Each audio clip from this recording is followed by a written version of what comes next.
Tushi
হেমন্তমালা দেবীকে কবি বলতেন অসামান্য মহিলা।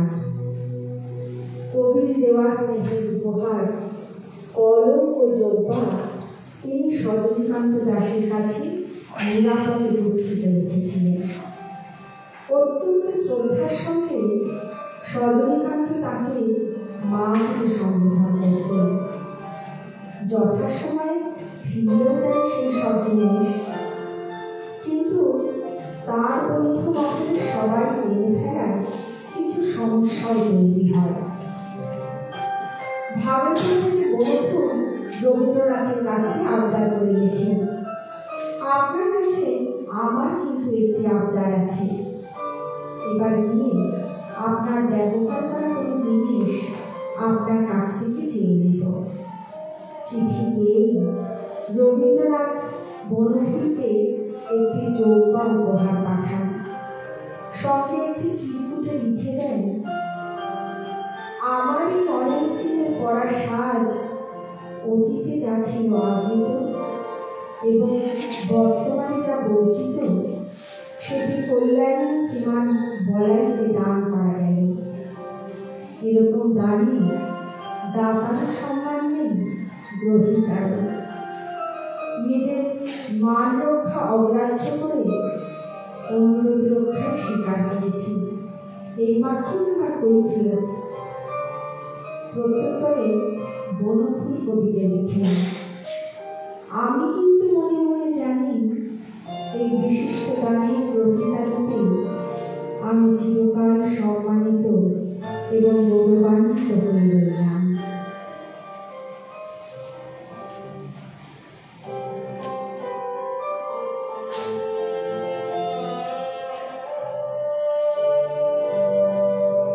ব্রহ্মচর্যাশ্রমের অর্থাভাবের জন্য রবীন্দ্রনাথ একে একে জিনিসপত্র সব, এমনকি নিজের বইয়ের লাইব্রেরি বিভিন্ন ব্যক্তিকে বিক্রি করতে বাধ্য হয়েছিলেন। কবির বিয়েতে যৌতুক পাওয়া সোনার পকেট করি, দুদিকে তার ডালা, একটি বোতাম থেকে টুক করে ডালা খুলে যেত। ডালার ভিতর পিঠে আরটি খোদাই করা, কিনেছিলেন লাভনী শরৎ কুমারী। কবিপুত্র রথীন্দ্রনাথ লিখেছেন, আমার বিয়ের সময় তিনি আমাকে যৌতুক হিসেবে হাতে একটি বাক্স দিলেন। তাই ডালা খুলে অবাক হয়ে দেখলাম বাবার সেই ঘড়ি তার ভিতর রয়েছে। কৃতজ্ঞতায় আমার মন ভরে গেল।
সেই হোটেলে একজন অতি গরিব ভদ্রলোক তার ৫-৬ বছরের শিশুপুত্রকে নিয়ে রবীন্দ্রনাথের সঙ্গে দেখা করতে গেলেন। দরিদ্র মলিন পোশাকে কবির পক্ষের দরজার বাইরে তারা ভয়ে ভয়ে কাঁচুমাচু মুখ করে দাঁড়িয়েছিলেন। রানী মহারানীর চোখে পড়ায় জানতে চান তাদের আসার উদ্দেশ্য। লেখায় নিমগ্ন কবির কাছে রানী তাদের নিয়ে গেলেন। তিনি জানতেন যে এরকম কোনো লোককে রবীন্দ্রনাথ ফেরান না, বিশেষত শিশুদের। কবি লেখা টেবিল ছেড়ে এসে সোফায় তার নিয়ে বসলেন। ছেলেটির নাম জিজ্ঞাসা করেন, গাল টিপে মাথায় হাত দিয়ে আদর করেন। ছেলেটি এতই অভিভূত যে প্রায় উচ্চারণ করতে পারে না নিজের নাম। ছেলেটির বাবা ইতালিয়ান ভাষায় অনুদিত রবীন্দ্রনাথের একখানি বই নিয়ে এসেছেন কবিকে দিয়ে সই করাবেন বলে। রবীন্দ্রনাথ সাধারণত চিনতে সে বইয়ের পাতায় সই করে দিলেন।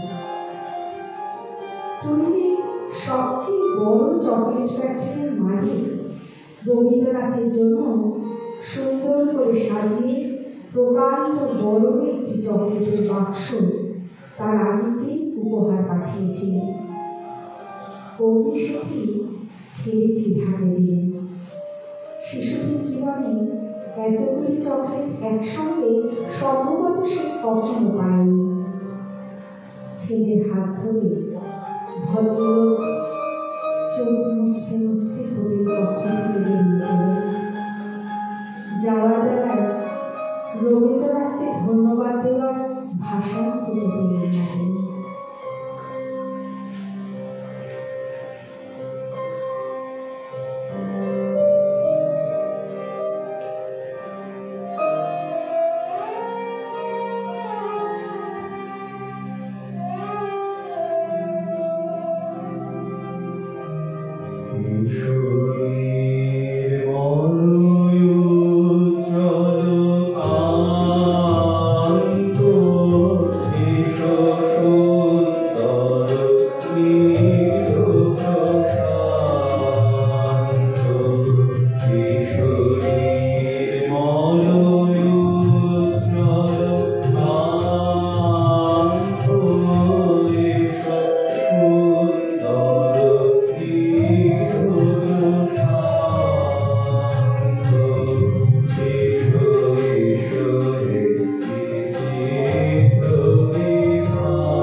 সকালবেলা উদয়নে জানলার ধারে চুপ করে বসে কবি সামনে কৃষ্ণচূড়া গাছটির দিকে তাকিয়ে আছেন। আনন্দময় পুরুষ তিনি, তবু মন খারাপ কিছুতেই যায় না। মন থেকে কিছুতেই বুঝতে পারছেন না অপারেশনের সিদ্ধান্তটা। কবিরাজ বিমলানন্দ দম্পতিকে প্রথম দিনের ওষুধে উপকার পেতে শুরু করেছে। সেদিন খেতে বসে পায়েসের বাটিটা শেষ করে কবি দৌহিত নন্দিতা অর্থাৎ বুড়িকে বললেন, দিদিমণি আরো একটু খাবার জন্য যদি হুকুম করো তাও খেতে পারি। এ সম্বন্ধে এ ভদ্রমহিলা কি বলেন? অভিমত চাইলেন রানী মহলানবিশের। সকলের সম্মিলিত হাসি তখন। পায়েসটা খেতে খেতে বললেন, আচ্ছা, এদের চিকিৎসাকে একটু চান্স দেওয়া উচিত। তাছাড়া যদি একটু ভালো করে দেখা যায় তবুও আমাকে কেটে ছেটে দুঃখ দেবে কেন? পরদিন 13 জুলাই নন্দিতার জন্মদিন। ভাবেন জন্মদিনে নাতনিকে শেষ স্নেহ উপহার দিয়ে যাবে কবিতা। কতকাল আগে লেখা ফিরে আসে মনে। স্নেহ উপহার এনে দিতে চাই, কি যে দেব তাই ভাবনা। যত দিকে সাধ করি মনে মনে, খুঁজে পেতে সে তো পাবো না। ভোরবেলা রানী মহলানবিশ গিয়ে দেখেন ক্লান্ত অবসন্ন দেখে পশ্চিমে জানলার ধারে বসে বসে একটি খাতায় কি লিখছেন। বললেন, আজ আমার দিদিমণির জন্মদিন, কটা লাইন ওর জন্য লিখতে ইচ্ছে করল। কিন্তু আঙুলগুলি এমন আড়ষ্ট হয়ে গিয়েছে যে হাত দিয়ে অক্ষর কিছুতে বেরোতে চায় না। আচ্ছা বসো, এটা শেষ করি।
তাদের হাতে তুলে দিয়ে কবির দুচোখ শ্রাবণ হয়ে আসে। শ্রান্ত স্বরে থেমে থেমে বলেন, আমি কি আর আজকাল লিখতে পারি? বিধাতা আমার সব শক্তি কেড়ে নিলেন। আজ আর কোনো মতে গলা দিয়ে যেন স্বর বেরোয় না। আমি কত অজস্র লিখেছি, আর আজ অতি কষ্টে এই কটা লাইন লিখলেন। বিধাতাকে দত্তাপহারক বলতে ইচ্ছে করে। আমার তো আর কিছু দেওয়ার ক্ষমতা নেই। অন্য লোকে কত ভালো জিনিস ওকে দেবে, আমি শুধু এইটুকু দিলাম। তাও আমাদের জন্য হাতের অক্ষরগুলো আগের মতো পরিষ্কার হল না। নাট্য শেষের দুদিন মালা নিভে নিভে যাচ্ছে ক্রমে ক্রমে। এমনি করেই লেখা হলো উপহার কবিতা তবে জন্মদিবসের দামি উৎসবে। অবসর চেতনার গভীর বেলায় নন্দিতাকে উদ্দেশ্য করে বলে গেলেন, দাতার কবিতার যে সংযম লাগি বিধাতার নিত্যই আগ্রহ। তার সার্থকতার বার্তা তার লিখিত গানের চিরন্তন বাণী।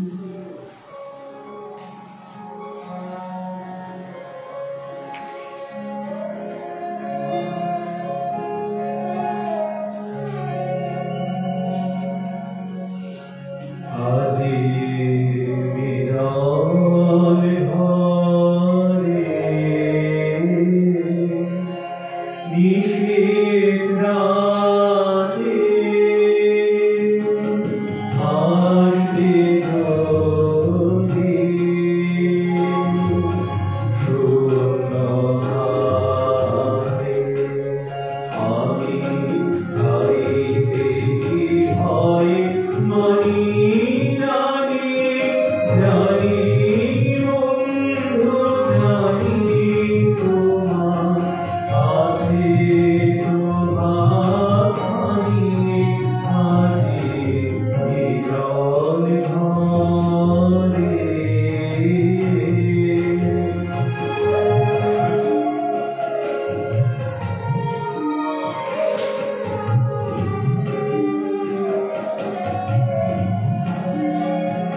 ভাষ্যের এই সুন্দর নিবন্ধন শুনলাম, দেখলাম।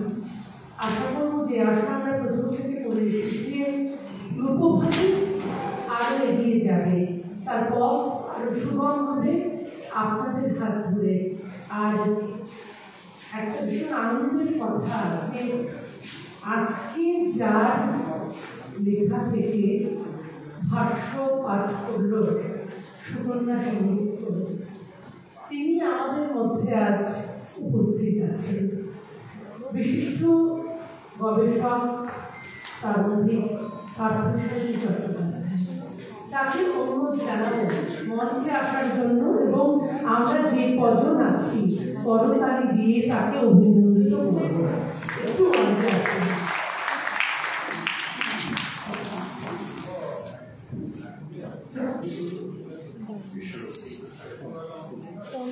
রবীন্দ্রনাথ একটা প্রবন্ধে লিখেছিলেন, যিনি বলেন সব জানে, আসলে সে কিছুই জানে না। আর যিনি বলেন কিছু জানে না, আসলে সে সবটাই জানে। একটা আকাশ, সেখানে পাখি উড়ে বেড়ায়, পাখি মাপতে যায় না আকাশ কত বড়, পাখি মনের আনন্দে ঘুরে বেড়ায়। বিষ্ণুরও বলেছে রবি ঠাকুরকে নিয়ে তার কাজ সারা জীবনের, এবং রূপভানু নিয়ে এরকমই পথ চলতে থাকবে আকাশে ওড়ার মতো। রূপভানু এবং আমাদের এইখানে অনুষ্ঠানের সূচনা ঘটেছিল, এবং সূচনার পর যখন শেষ হলো তখন যাকে নিয়ে, যার প্রবন্ধ নিয়ে, যার গবেষণা নিয়ে আজকে কাজটি হলো, সেই মাননীয়